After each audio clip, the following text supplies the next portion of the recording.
الحمدللہ رب العالمین والصلاة والسلام علی سید الانبیاء والمرسلین وعلی آلہ وصحبہ اجمعین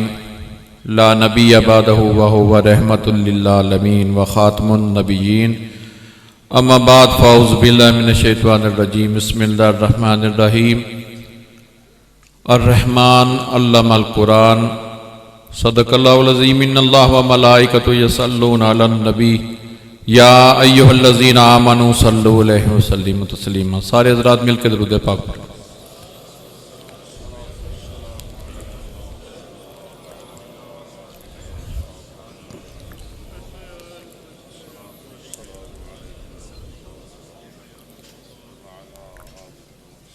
ادب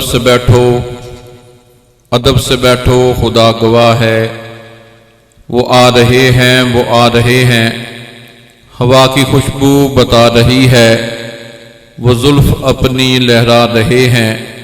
کوئی مانے نہ مانے یہ اس کی مرضی، میری محبت کا فیصلہ ہے، سواری طیبہ سے چل پڑی ہے، حضور تشریف لا رہے ہیں۔ اللہ تعالیٰ دی حمد و ثنا تو بعد آقائے نامدار مدنی تاجدار مدینہ نبی کریم صلی اللہ علیہ وآلہ وسلم دی ذات ببرکات تے ہدیہ درود و سلام پیش کرن تو بعد نہایت واجب الاحترام میری جماعت دے جید علماء ربانی، علماء اہل سنت جماعت اور جامعۃ النور دے خوبصورت حفاظ اور ڈاکٹر محمد شہد اتاری صاحب قادری اور انہاں دی جتنی کابینہ ہے سب نو میں اپنے والوں مبارکباد دینا۔ بڑا حسین بڑا خوبصورت منظر، حد نگاہ دکن اجتماع بھی خوبصورت اور حفاظ دے خوبصورت چہرے نورانی، حضور نبی پاک صلی اللہ علیہ وسلم دے دین دے او مجاہد جنہ کل نو ممبر رسول تے بیٹھ کے کالا رسول اللہ صلی اللہ علیہ وسلم دا انشاءاللہ کائنات دے اندر سبق امت نو پڑھانا ہے۔ اللہ تعالیٰ انہاں حفاظ دی حفاظت فرمائے اور انہاں دے جتنے استاد نے جنہ انہاں نو محنت دے نال اس منزل تے پہنچایا، اللہ تعالیٰ انہاں دا سایہ تا دیر اہل سنت تے قائم دائم فرمائے۔ میرے تو قبل صاحبزادہ صاحب نے بڑا خوبصورت بڑا حسین بیان فرمایا۔ سب تو پہلا میں عرض کروں گا اسی اہل سنت ہاں، اللہ تعالیٰ نے سانو او پاک مسلک عطا فرمایا جندہ ہر عقیدہ نور علی نور۔ ساڑھے عقیدے دی بنیاد چار عناصر تے رکھی گئی، اللہ دے قرآن تے، نبی پاک صلی اللہ علیہ وسلم دے فرمان تے، اقوال صحابہ تے، قیاس مجتہدین تے۔ اسی اگر قیاس مندے ہیں تو وہ بھی کسی مجتہد دا مندے ہیں۔ تو میں عرض کراں گا کہ اللہ کریم دا ارشاد گرامی ہے کہ رب جس نال بھلائی دا ارادہ فرما لوے اللہ تعالیٰ اس نو دین دی سوجھ بوجھ عطا فرماندا ہے۔ ان کا مطلب ہے کوئی حافظ قرآن بنے یا شیخ الحدیث بنے وہ عام انسان نہیں پھر رہندا، اللہ دا چنیا ہویا ہو جاندہ ہے۔ پہلی یونیورسٹی اسلام دی او غار ہیرا شریف،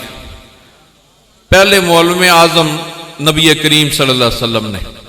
وہ پہلی حفاظ دی جماعت جڑی وہ حضور دے اصحاب نے۔ تو میں عرض کراں گا کہ ہر معلم دی نسبت جڑی ہے حضور دے نال اور ہر حافظ قرآن دی نسبت صحابہ دے نال اور ہر مدرسے دی نسبت جڑی وہ غار ہیرا شریف دے نال۔ پہلی وحی نازل ہوئی اقرا بسم ربک الذی خلق، فرمایا پڑھو اپنے رب دے نام تے۔ حضور نے پہلا فرمایا اقرا پڑھو، آپ نے فرمایا ما انا بکاری، میں پڑھن والا نہیں، میں امت نو پڑھان واسطے آیا۔ تو میں عرض کروں گا ساڈا یہ عقیدہ ہے کہ میرے آقا نو اللہ نے ما کانا وما یکون دا علم عطا فرمایا اور حضور نے صحابہ صفا دے ہوتے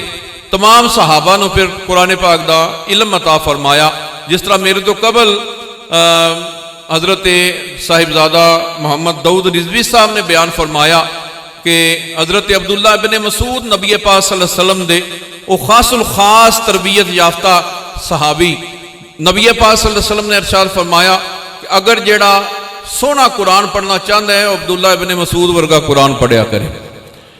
حضرت عبداللہ ابن مسعود دی گل فرما رہے سن کہ اگر میری اونٹ دی نکیل گم ہو جائے میں وہ بھی اللہ دے قرآن وچوں تلاش کر لینا۔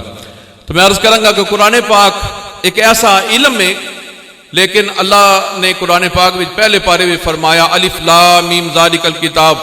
فرمایا اس کتاب میں شک نہیں لیکن ہدایت ہے صرف انہاں واسطے جڑے متقین اور پرہیزگار ہیں۔ تو میں عرض کروں گا کہ اللہ کریم دے نزدیک جڑے نا وہی بندہ زیادہ نزدیک ہے، نہ اتنے بلادری کام آندی ہے نہ دولت کام آندی ہے، اتنے تقوی کام آندا ہے۔ تو میں عرض کراں گا حفاظ نو یہ پیغام دواں گا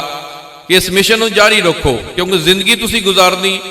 اور تواڈے کئی تلامذہ تواڈے قدماں میں بیٹھ کے جنہاں نے حفاظ بننا ہے کل نو اپنا تقوی نہ چھڑنا۔ میرے نبی پاک صلی اللہ علیہ وسلم نے حضرت ابو ذر غفاری نو جہاد واسطے بھیجیا تے نالے ارشاد فرمایا کہ ابو ذر جدوں واپس آؤ گے تو میں دنیا تو تشریف لے جاواں گا، تیری میری ملاقات نہیں ہوے گی۔ حضرت ابو ذر غفاری اس چیز نو سن کے تے آپ دی اکھاں وچ آنسو آ گئے۔ عرض کیتی حضور پھر میں جاندا ہی نہیں۔ سرکار نے بڑا خوبصورت پیغام دیتا، فرمایا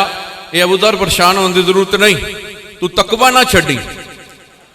تقوی نہ چھڈی، پرہیزگاری نہ چھڈی، جتھے پرہیزگاری ہوے گی میں محمد اوتھے ہی ہونا۔ یہ نشانی حضور نے سانو اہل سنت نو عطا فرمائی کہ جیڑا مینوں ملنا چاہتا ہے وہ تقوی اختیار کرے۔ اور میں عرض کراں گا کہ میرے آقا دا یہ خاص فضل و کرم ہے تے اج کل اس پرفتن دور دے اندر آخری پیغام میں یہی دینا چاہنا کیونکہ وقت دی قلت ہے، اور بھی علماء نے بیان کرنے نے کہ بیلیو اس پرفتن دور دے اندر انتہائی خوش نصیب وہ انسان ہے جنہ دے پیچھے کسی دا مرشد دا ہاتھ تکڑا ہے اور وہ مرشد جڑا کامل ہوئے اور اکمل ہوئے۔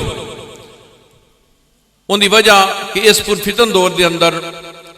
ہر طرف جڑا ہے بہت زیادہ فتنہ ہے، کوئی صحابہ دا گستاخ نظر آئے گا، کوئی آل دا گستاخ نظر آئے گا، لیکن اے مدرسے بہت خوبصورت یہ بنیاد رکھی گئی اسلامک سینٹر دی۔ اللہ تعالیٰ اس کو قائم رکھے، جیڑا بچہ اتھوں نکل کے جانا ہے وہ انشاءاللہ اہل سنت حنفی بریلوی پکا ہوئے گا، اور حضور دی اہل بیت پاک دا بھی غلام ہوئے گا، اور نبی پاک صلی اللہ علیہ وسلم دے اصحاب دا بھی ادب کرنے والا ہوئے گا۔ تو میں عرض کروں گا کہ ہر دستار والا ہر جبے والا جڑا نا ہو حقیقت نہیں ہوندا۔ میں اس میں عرض کروں گا کہ دستار کے ہر پیج کی تحقیق ضروری ہے، دستار کے ہر پیج کی تصدیق ضروری ہے، ہر صاحب دستار مسیح نہیں ہوتا۔ تو اس واسطے میں عرض کراں گا کہ ہر دستار والے نو ایک کہو کہ حق تے یہ نہیں، پہلا ویکھو کہ ان دا چہرہ نبی پاک دے غلامہ والا ہے، ماشاءاللہ حد نگاہ دیکھن حفاظ اور جنہ دورہ حدیث مکمل فرمایا انہاں دے چہرے ویکھو تسی نور علی نور۔ اللہ تعالیٰ اس جامعہ نو اور زیادہ برکتاں عطا فرمائے، وما علینا الا البلاغ۔